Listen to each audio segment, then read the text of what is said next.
What if your decisions influence the life of a mythical creature? Let's build that world.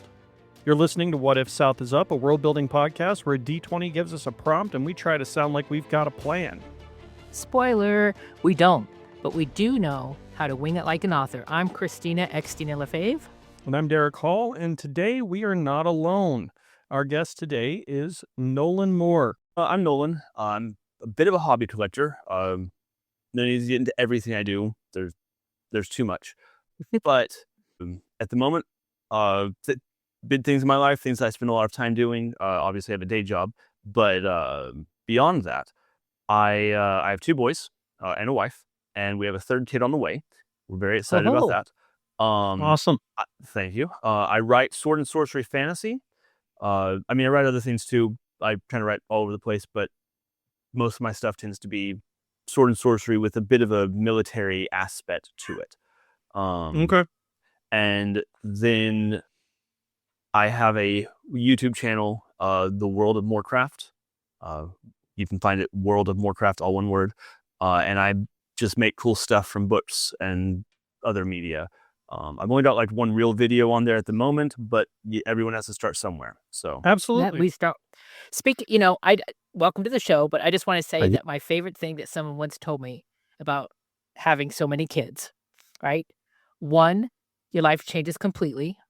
2, doesn't change so much. 3, that third kid, suddenly they outnumber you. Yeah. Yes, they do. Yes, that's what I've been told. I've been told that, 1 kid, oh, that's not too bad. 2 kids gets hard. 3 kids is having 50 kids. Yeah. So good luck, dude. Yep. Yeah. We'll see. Honestly, I have my older son is 4 and the younger son is almost 2. He'll be 2 at the end of the month. Okay. And wow. they're the best kids. They really are. Just very well behaved. They communicate quite well. The older one loves sewing machines. That's his obsession. Most boys get into like cars and trucks and whatever, and dinosaurs. He's into sewing machines and quilting.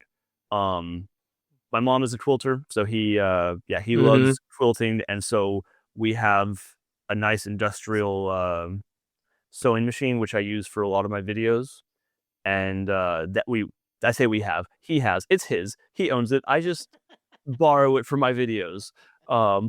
That's awesome. Yeah, it's a lot of fun. They're a lot of fun. Mine are actually. My kids are having kids, so. Oh wow! Congrats. Yeah. So, you talked a little bit about your sword and sorcery fantasy. Yeah. What makes your setting different from a traditional fantasy? That's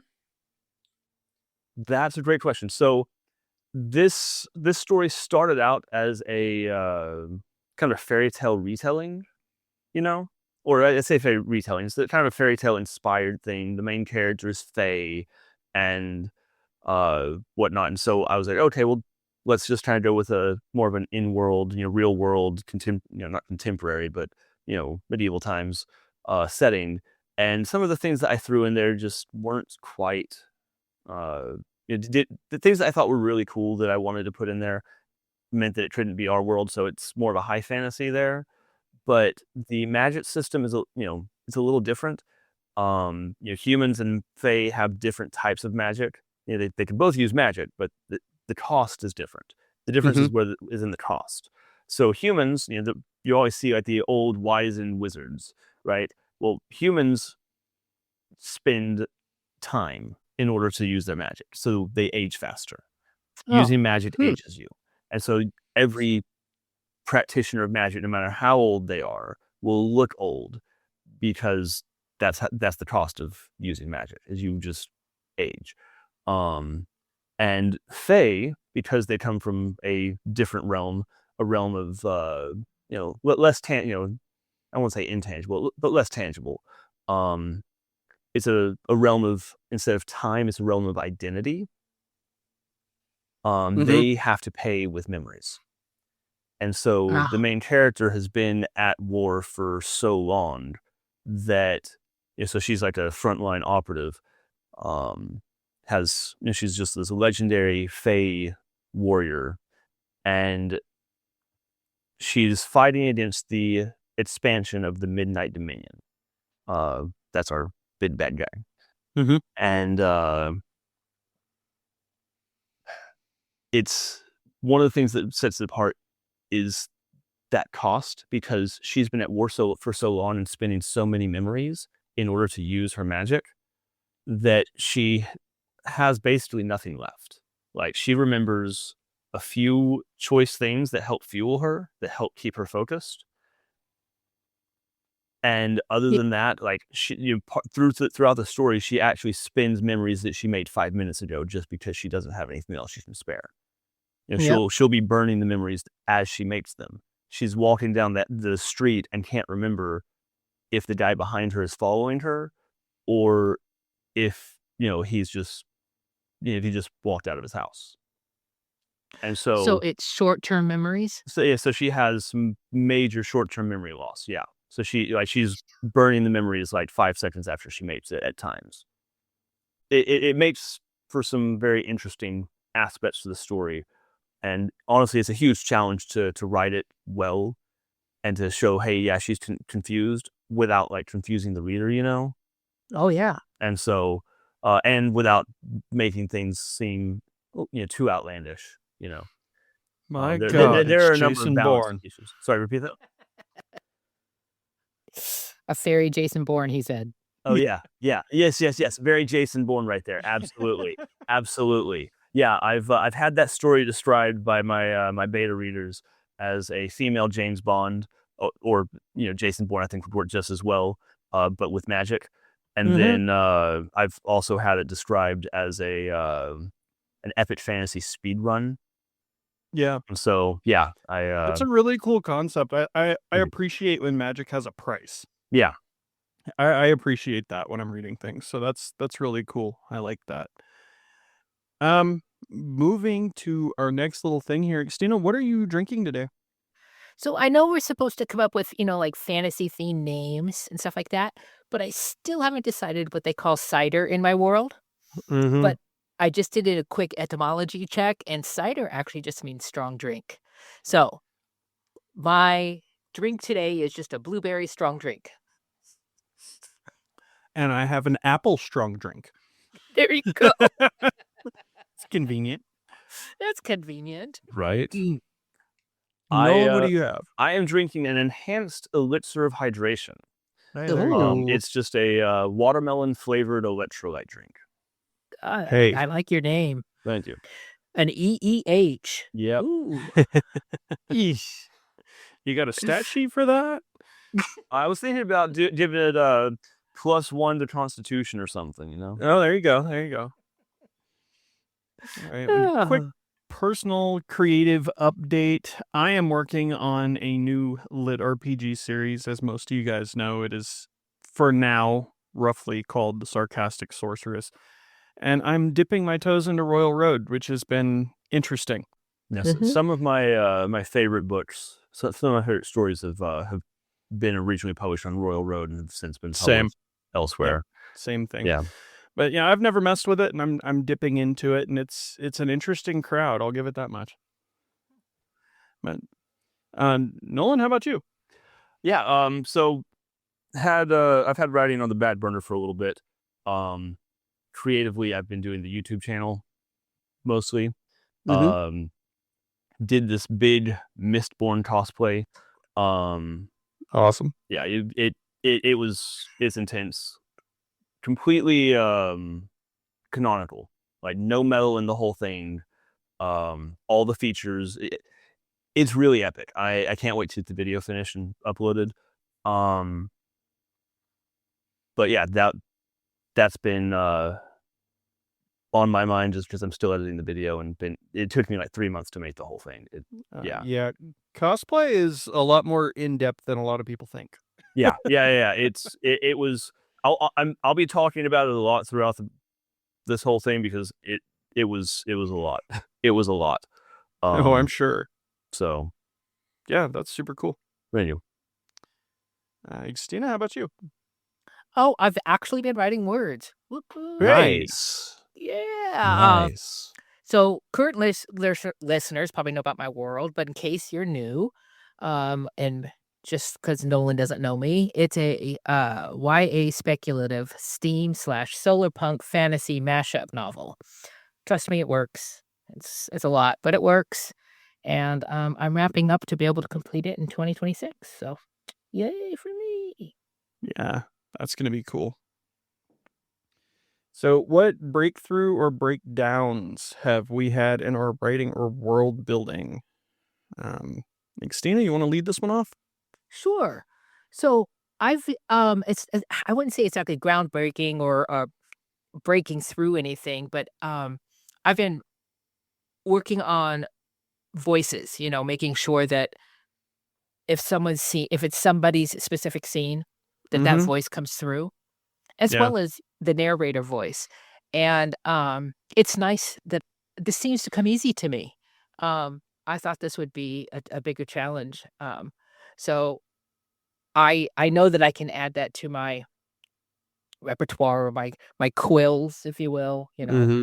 This is something I'm able to do. I'm actually able to write in a voice pretty well, so that when you're reading through it, you can really sense who this is focused on. So Yeah, it was that's it was cool. It's one was of in- those things. It's definitely a skill. yeah. So I it know was a lot of people fun that to read struggle through. with it. Yeah. Nolan, how about you? Yeah. So world building breakdown or breakthrough. I'll take that as kind of a lessons learned sort of thing. Mm-hmm. Yep. And going back to this Mistborn cosplay I did, it was a lot, but I feel like I did a surprising amount of world building. I realized it isn't even my world. It's Scadrial, Brandon Sanderson's world. But I feel like I did a lot of world building myself while making the cosplay, because I had to put myself in the shoes. There is no like screen representation of a Mistcloak or a Mistborn. Yeah. And I being and I'm not quite middle aged, but an adult man, it's really weird to just be like, oh well, I'm the gender swapped aged up version of Vin if she hadn't died. I can't be any of the characters from the book, so I just have to be like random Mistborn number 9, which is fine, but that also means that I have no real source material to go off of. So the whole thing I had to invent myself. And so I'm putting myself in the shoes of, hey, if I was an epic, legendary magic assassin with these limitations, I don't want to carry metal.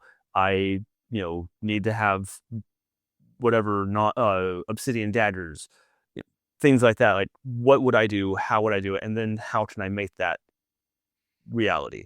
And just all the different fits and finishes. And so anyway, I did, feel like I did a lot of world building, a lot of character building throughout that process. And I was, it took about 3 months to do the whole thing. And the last month, it consumed like every moment of my spare time.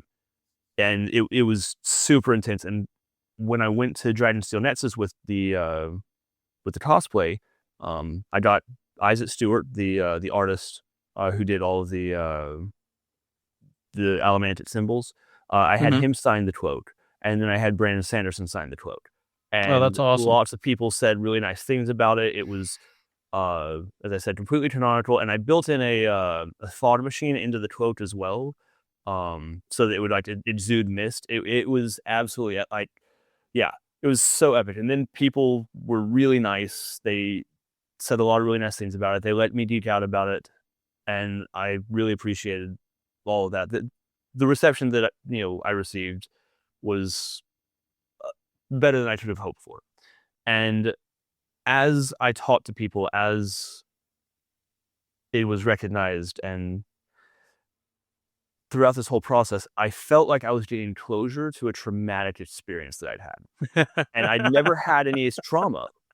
I didn't feel like I was having trauma, but I felt like I was getting closure to something that I didn't know I needed closure for. And so it makes me wonder, like, how many of my other creative projects have given me, latent trauma that I'm just not aware of. Right. And, and then, So just realizing how traumatic creativity and creating can be, and how draining it can be, even if we don't realize it, even if I don't realize it, I should say. And I wonder if I'm alone in this experience, or if other people have that. Like, You're absolutely not alone. We put a lot of ourselves into creative work, so it makes complete sense. Yeah. Well, The I now have validation I is have so new nice. term. A new term is PWS. Do you have PWS? What's that? Post-writing syndrome. Yeah. Post-world building syndrome. Yeah, no kidding. Yes. Yep. No, I it's a feel thing. you. I was telling Derrick earlier that I finished up a 5,000 word writing sample, and just getting it done and sending it off to who I needed to send it to. I felt so much relief after sending it, but boy, did I worry about sending it until I sent it. It was a lot of stress. I bet. For sure. So I don't really have anything crazy to say, but I've been working on trying to keep my lit RPG project consistent, and it's the first time I've done a lit RPG. I read a lot of them, but it's the first one I'm writing, and it involves a lot of notes and record keeping that I normally don't do. And I am decidedly not great at either one of those things. So I'm having to develop a new skill set in order to keep track of all the stats and items and levels and all of that craziness, and forcing myself to be organized, which is not particularly easy. So if you're not willing to do that, don't write a lit RPG. Yeah. I don't know. Have you read the Divine Dungeon series by Deterred Kraut? Yes. All right. I would classify that as, pseudo lit RPG, or maybe as game lit. I don't know. More of a progression, maybe. It's definitely a progression, but it's dungeon core, which is a subset of lit RPG. Yeah. And so being dungeon core technically makes it lit RPG, in my opinion, but they don't have any stat sheets. Yeah. So it's kind of in a weird spot. Like it is technically lit RPG, but there's no stat sheets, and so it's just Well, that's kind of like Cradle. I love Cradle. Cradle's amazing. Cradle is a progression fantasy. It doesn't quite fit the lit RPG mold, but it's right in that niche. I love Cradle. Yeah. Will White. What I'm working on leans more into the He Who Fights with Monsters, Dungeon Crawler Carl, Noobtown area, but it's pulled back just a little bit. So. Sure. Yeah. Yep. But it's still a lot to keep track of. Oh, I bet. And oh boy, is it a pain in the ass. But I'm still having fun with it. If I stop having fun, that's when we have problems. Yeah, no kidding. But all right, what worlds have we been exploring lately, and what have we learned about our own worlds from other things, media, games, movies, that sort of thing? I'll go first. Okay. So I read my very first graphic novel. Yeah. Really? Nice. Yes. Yeah. Gasp. Congrats. Where are my pearls? Yeah. Grab those pearls. Right? This is a graphic novel that follows after the Moonshot Indigenous Comics collection. This one is called Burning Cold, a collection of Inuit and Dene comics. I can see why people like. It is very cool. It's very beautiful. It's very gorgeous. I can see why people like these things, these graphic novel things. It's pretty cool, pretty interesting. Yeah, they're fun. It's a different way to tell a story. It's a different way to hear a story, although you're reading it. But you know what I mean. Yep. Yeah. It's you're taking into account the visual as well as the words they choose, where they choose to place them. Sorry about that. So that was very interesting. I've really enjoyed it. Definitely, I find it actually fun when I'm stumbling over these words I've never seen and I'm obviously mispronouncing.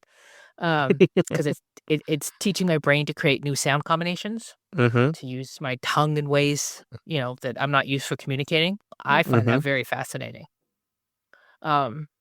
So what have I learned about it? It's I don't know, just teaching new words is actually fun, even though, because I want to add a whole lot of new terminology in my book. So this could be fun for other people as well. Yeah. But I do want to say one thing. Remember I told you that I read Ready Player One last year? Mm-hmm. And you said, oh, you got to see the movie. Mm-hmm. I saw the movie. Mm-hmm. It's nothing like the book. No. Not even a little bit. Wait, there's a couple of scenes that they used from the book, but the story is totally different. Not even a I was really disappointed you didn't warn me of that. Oh, see, that's half the fun. Oh, that's great. So when this kept happening in the beginning, I was like, oh my God, did I not read the right book? And then, it's like afterwards, I'm like, that just never happened. That should, okay, whatever. Yeah. It's not the same story. It just happens to be a story with characters of the same name. Uh-huh. Yeah. That's a good way to put it. It's a fun movie for what it is, but it is not the book. Yeah. It is Now, not that said, at least it isn't like a terrible movie. Right. No, it was a good movie. Yeah. Yes. There's so many adaptations where it's like, not only is it nothing like the book, it's also just a terrible movie. Yeah. No, that wasn't the case here. Aragon, The Last Airbender. Yeah. Yes. We could go on. We could. But you could have warned me. I didn't expect you to follow through, to be honest. Anyways, that's my update. Okay. No.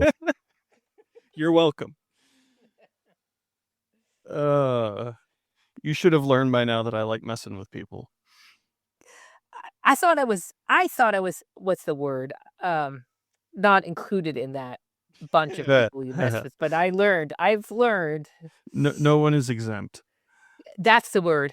Yes. Yeah, no one is exempt.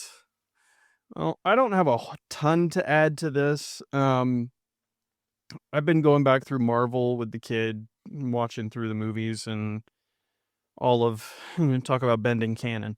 Been going back to the Marvel movies with the kids, so nothing too special to mention there. Everybody knows Marvel at this point, but been keeping up with the new season of Fallout, and jury's still out, but I'm not mad about it. But on the bookish end of things, I'm reading through Dungeon Crawler Carl and having a lot of fun with that. But I can't say that I've really learned anything other than my lit RPG style is very different from Matt Dinneman's. Well, there you go. Yeah, that's about it. Nothing crazy to mention. But Nolan, how about you? Yeah, just questions about what worlds I've been exploring lately and how it's influenced my stuff. Yep. I'm afraid of sounding like a broken record here. I did a cosplay, a Mistborn cosplay. So that one, so my main character in my work in progress her name is Zinka, and she's a fae. As we've established, fae traditionally cannot touch iron. Mistborn traditionally don't carry metal beyond like a pouch of coins. So there's also, and so because Zinka can't carry metal, she has to use other weapons, and so she'll carry around like alchemical potions and stuff, and carry those on bandoliers. Mistborn wear bandoliers with vials of metal. There's a bit of overlap between the gear that Mistborn and Zinka use. And so making the cosplay, I actually made certain pieces of the cosplay with the intention of doing a Zinka cosplay eventually and just porting the stuff over. Yeah. So I made a lot of it with the intention of doing double duty. And after going through the process of making everything and then wearing it for 3 days straight, it gave me a lot of insight into the way Zinka would move and the way, or anyone would move, I hope, and the way that she would handle certain situations. Because once I had it on, it's like, okay, well, it's nice in my head to be like, oh, well, I can just like run. And it's like, well, yeah, I can, but like bouncing, if I run like smooth, that's one thing. But if I'm bouncing or having to jump or whatever, like it changes the center of my center of gravity, changes the way I can turn. And so yeah, just got a lot of insight. Kind of lived in the headspace of Zinta for 3 days at the con, because I was wearing her gear. And so yeah, that was it gave me a lot of insight into that. Yeah, that reminds me a lot actually of how like some of the behind the scenes stuff for animation, and in the old days with animators who would, set up a camera and run around their office acting out whatever scene they were trying to animate and trying to figure out how, Woody or Buzz Lightyear or whoever would move given a certain restriction. It really helps to flesh out a character. I've done some of that for my stuff. It helps a lot. Yep. All right. We made it to the main event. Our D20 gave us an 18 today. That's the crowd roaring. Calm down. Our D20 gave us an 18, which led to this. What if people were born with a magical bond to a mythological creature, but that creature's survival depended on their life choices? Okay, let's go over that again. It says, what if people were born with a magical bond to a mythical creature, but that creature's survival depended on that person's life choices? First thing I think is, do they get to choose the creature, or does the creature choose them? Or is it just, you're born under this moon and that star, and this is the creature? That's where I go, first of all. So this puts me in mind of His Dark Materials and the Golden Compass with the demons. Yep. That's where my brain immediately went with this, because granted that's a very different set of parameters, but the creature reflects their personality as they mature. So maybe it's something like that? Maybe in your world. Yeah. Or maybe it's handed out randomly. Maybe it's a lottery. Maybe it's, the local bingo game. Who knows? Oh, so maybe it says it, what if people were born with a magical bond? So I'm wondering, could this be something like a gift from a grandparent or a parent? It's like, here is the animal you're going to bond with. And Could be. Is what I like that idea. So I'm wondering, all right, it says magical bond. Obviously this is, we have the information that's in the question. So I see in my head a way that this could go a million different ways, right? So you're born with a bond to a mythological creature. So this mythological creature, is it real? Or like, is it like, hey, you have a bond with this one specific creature right here. This one is standing next to you and it is now your familiar, and wherever you go, it goes. Or is it like, hey, there's a creature somewhere out in the world, you have a soulmate familiar, and someday you have to go and find it, but if you screw up, it'll die and you'll never be able to find it. Or is it, like, hey, you were born in the year of the rat, and now you have a bond with rats in general, not like one specific rat, and yes, I don't know, I'm just... Which concept interests you that you would write a story about? Yeah, it could legitimately be any of those things. What strikes a chord? Yeah. If I were writing a story personally,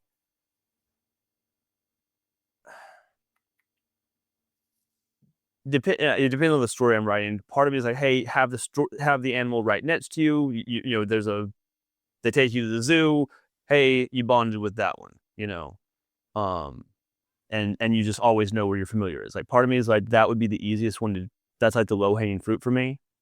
But part of me is like, I like this idea of like a soulmate type thing, and you have to go out and find your familiar and have this like quest, this journey of self-exploration, Yeah. And that's a good story hook. Yeah. Like I like the idea, and it's like, well, hey, if you like, because you've bonded with this type of animal, you need to be. It's like kind of go with the. I'd personally probably take a page out of Stormlight Archive with Sprin, and be like, hey, this type of animal means you need to have honor. This type of animal means you need to be cunning, whatever. And if you choose to act against that, then like if as you increase in that aspect of your life, you'll be able to latently, buff your passively buff your familiar wherever they are in the world, and that will enhance their ability to survive. But if you act against that, it will remove said passive buffs, and they could end up dying in the dog eat dog world. And so I in my head, my brain goes there, and I'd want to pursue that and turn it into a journey of self-exploration and whatnot. So you whenever you come of age, you go out and try and find your familiar. And anyway, I my brain just went to making this akin to an imaginary friend.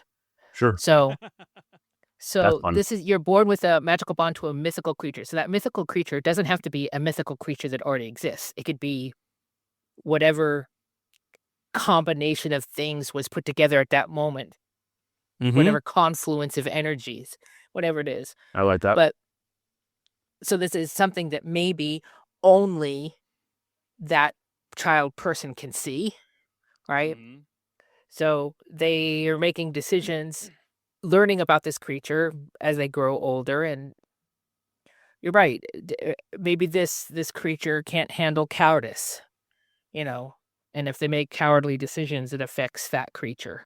I don't know, but I like the idea of the imaginary friend thing. Yeah, that sounds cool. And what if you make all the right choices at a certain point, it manifests, and then everyone can see it? That's interesting. Yeah. So the goal is to make it not so much to keep it alive, but to make it manifest. So it's a possibility. You live a good life so this creature can manifest. It's like the village elder or whatever has his familiar creature, spirit, animal, whatever you want to call it, but none of the kids do, or some of the younger people don't, or some of the younger people do and some don't. It could be an interesting cultural touchstone. So what happens if you're 30 years old and you still don't have it manifest? Does that make you a horrible person? Get good, scrub. Yeah. So I like that. I mean, I could see that I could see something like that in like a sort of tribal structure. Culturally, that could be very interesting and have to do with social standing and that sort of thing. Like, maybe it clashes with some other social construct, like, oh, you're a warrior, but your spirit animal is a pacifist. How do you make that work? That kind of thing. Well, I do like the idea of your job as a person, right? To be a good person. Your job is to make this creature manifest. And so if it doesn't manifest by a certain age, what does that mean? How does the community treat that person that wasn't able to manifest their... And now my brain's right back at Cradle. Yeah. Yep. Yeah, I mean, it's definitely an interesting social side of the question. To explore. Which my brain always goes to is that social aspect. Yeah, your writing leans fairly heavily into those social and cultural side of things, so that makes sense. Yeah. On my end, like I said, I initially go to his dark materials and the demons and that sort of thing, but I don't know that that's how I would write it. I think I like the sort of spirit quest idea, the coming of age, go out and save the world sort of thing, find your companion idea. But again, I'm not sure that that's where I would want to go with it. Maybe in a way take it that way, but make it less of a physical fetch quest and more of a personal growth thing, like we were mentioning. I think that's the better take on this. Oh boy, I have another series to write. Okay. I'm taking notes. Too many projects. Yeah. It's a really cool idea. You can go so many different ways with it. Yeah.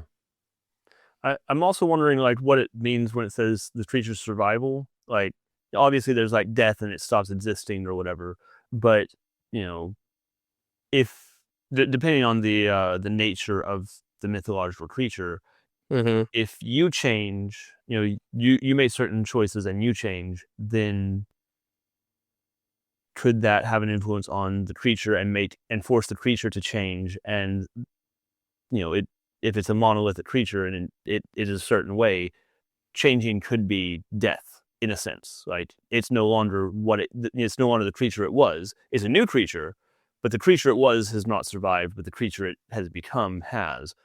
And so if a virtuous person would have a virtuous creature, but if someone stops being virtuous and their creature then shifts and changes, it dies as a virtuous creature and becomes a corrupt creature or whatever. Well, that's one thing I was thinking about was we all made that assumption that this mythological creature was good and we should keep it alive. Right. And it's interesting to think, what if somebody was bonded to a mythological creature that was horrible, was a demon that shouldn't survive? Well, and if your bad decisions effectively kill off the creature, do you get another one? Do you have a chance at a, round 2, take 2? Or is that it? And is your existence tied, or the character's existence, I guess, tied to the existence of the creature? If the creature dies, do you die? I was thinking, what happens when the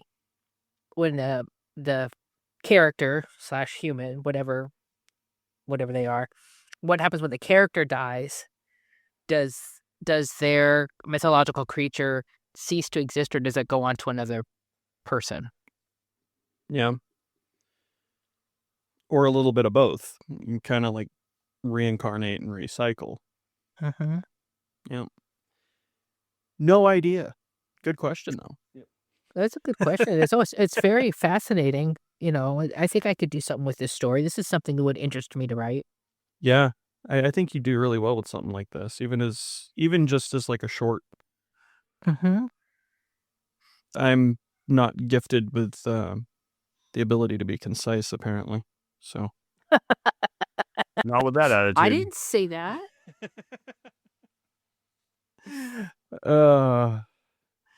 Yeah, I set out to write a 80K novel and end up with 200. So Yeah.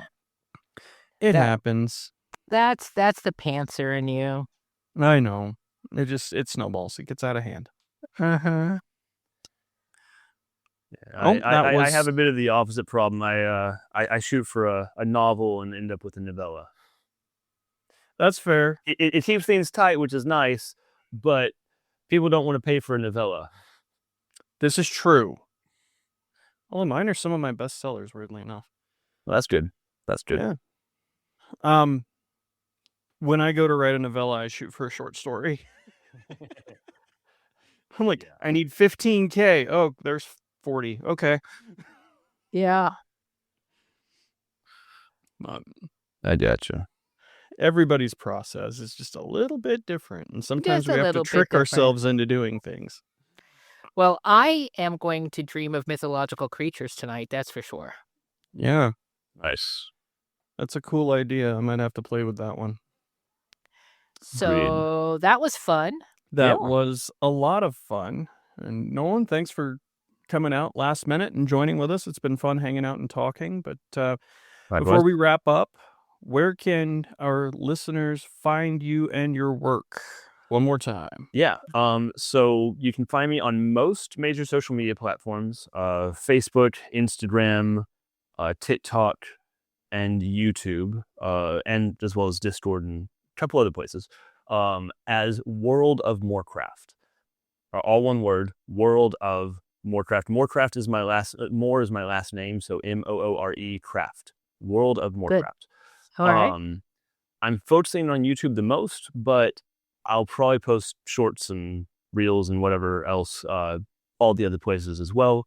Occasionally I'll post pictures asking for suggestions, and anyway, I post a few, most places occasionally, but focusing most of my efforts on YouTube. Mhm. I make a lot of just really cool random stuff, typically inspired by books and other media. Just love making really cool stuff. We've got we have some industrial equipment that we abuse to make some, make whatever it is we want to make. Very cool. Yeah.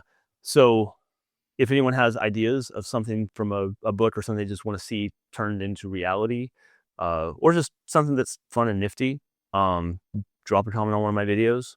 I'll add it to the list. Sweet. All right. Well, if you have a what if question you want us to roll into our madness, send it to whysouthisup@gmail.com or drop it in our Facebook inbox. Special thanks one more time to Nolan Moore for joining us. And we will see Also- everybody. Yeah. Well, let me say this. Don't forget to like us. Don't forget to subscribe. Don't forget to let us know that we're not alone in that world of social media. Please true. like us. This Thank is you. true. Thank you. So, thanks for listening. Stay curious. And always wing it like an author. And thanks, everybody. We'll catch you next time. Bye-bye. Toodaloo.